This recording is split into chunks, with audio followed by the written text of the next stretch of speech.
আল্লাহ আপনি আমার গুনাহ মাফ করেন, ছোট গুনাহ বড় গুনাহ, প্রকাশ্য গুনাহ গোপন গুনাহ, ইচ্ছাই করেছে যে গুনাহ, অনিচ্ছাই করেছে যে গুনাহ, আল্লাহ সব গুনাহ আপনি মাফ করে দেন।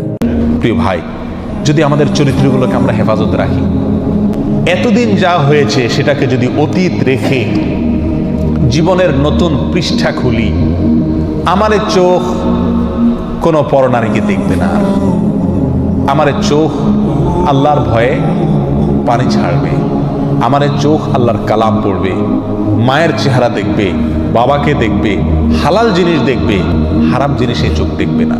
এই প্রতিজ্ঞা যদি আমরা কোনো যুগ অফ করতে পারি, কেমন যেন আমি জাহান্নামের পথ থেকে লাফ দিয়ে জান্নাতের পথে চলে আসলাম,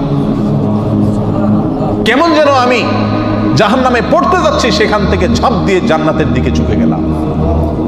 প্রিয় ভাই, এই চোখের গুনাহ, এই চোখ দিয়ে যে হারাম জিনিস আমরা দেখি, এটা কত জঘন্য, এটা কত জঘন্য। আল্লাহ আমাদেরকে সবাইকে তওবায়ে নাসুহা করার তৌফিক দান করুন।